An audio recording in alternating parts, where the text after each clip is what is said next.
Hey everyone, Derek here with a Save the World update about some brand new UI changes. In the last Data Development blog, we mentioned an in-depth look at the new front-end UI, and I'm here to tell you more about it. We wanted to give the front end a bit more life and character. This is your home base after all. It needed to feel more integrated and alive like the rest of the game. I'll start at the Command tab to show you what I mean. This new screen is meant as an overview and a hub. Here you can see your power and account level progress, and it features a glimpse inside your command center, where your current hero is prominently holding down the fort. Around your hero, there is useful information and navigation to other parts of the home base. Let's do a quick tour. Home base power is now simply referred to as power, and it's the largest number on the screen because it's the most important. Power represents overall combat effectiveness. If you want to take on more challenging missions, you'll need to increase your power. Notice the reward you are working towards is shown at the end of your XP bar. There's a variety of rewards given, and I'll expand on that later. If you want to plan ahead, go into Profile for a peek at your next few level up rewards. Boosting your XP bar is now easier to access. There's a button below the bar showing your current boost level and how many more you have left. We've also added a big yellow button for quick access to change your hero, as well as a shortcut to the inspect screen to level up. You might have heard about the upcoming hero loadout system. When it's released, this is the button that'll take you there. Lastly, you can get a short description of each menu item if you highlight one for a moment, and there's also a new pop-up that lets you browse your stats with explanations of each. Now, let's take a look at the other sections. The rest of Homebase is populated by a new cast of characters that you'll meet as you play through the campaign. The Heroes button takes you into the training room, where you'll find the Major. He's a new character that helps you upgrade and manage your heroes. Other things you can do from here include managing defenders and sending your heroes on expeditions.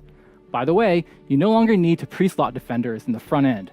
You can now summon any defender from a defender post. The last thing I wanted to mention is a quality of life feature under the Manage section.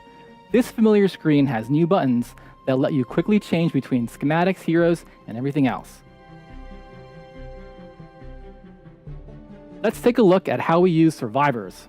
You'll find the director hanging out here, keeping you appraised of your top survivors on the board behind him. When you go into squads, you'll find a new autofill feature. Turn this on if you want help managing them.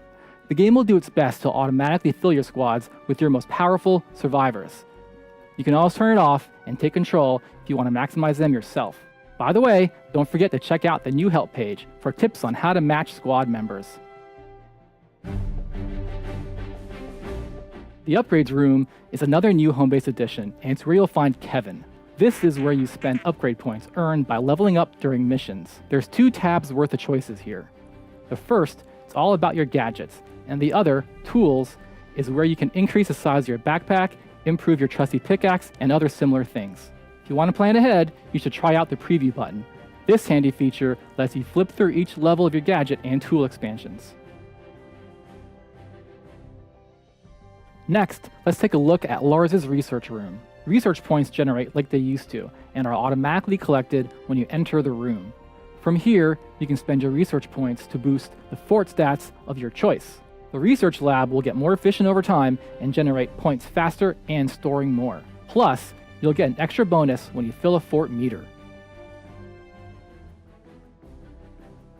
Say hello to Clip.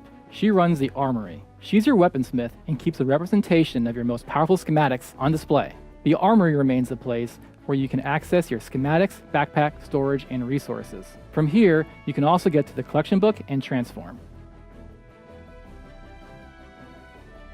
Players who are just starting out will find that their home base will grow over time.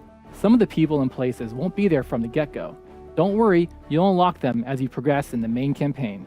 Also noteworthy, previous front-end tutorials have been replaced with a new system that explains features as they become available. Existing players have probably noticed pretty big changes in this overview. We've removed the old skill and research trees. Both were slow to navigate, could be difficult to understand, and had some choices that weren't always meaningful. With these changes, we've moved the more impactful gameplay choices directly into the Upgrades room. The basic feature unlocks, such as survivor slots and evolution, are now quest rewards in the campaign storyline. Additionally, we've removed some restrictions, such as the requirement of leadership nodes in order to play a particular class. This should help smooth out the flow of the game. With the skill tree removed, we filled in the account level up rewards with fort stats, upgrade points, and more. In a future release, we'll be adding a feature that allows players at max level to infinitely earn an additional reward each time they would have leveled up again. Don't worry, when these changes go live, your account will be just as powerful as it was before. Our goal is that you will automatically be given any rewards you would have been granted for leveling up, and any features you previously unlocked should remain available. You'll also have an equivalent amount of points already stored in Lars's research lab based on your existing research progress. We know there's a lot of new stuff to take in, so we're also granting existing players a way to reset the new upgrade room and research lab a few times while you figure things out. I know we covered a lot. Thanks for sticking with us. We look forward to your feedback and see you next time.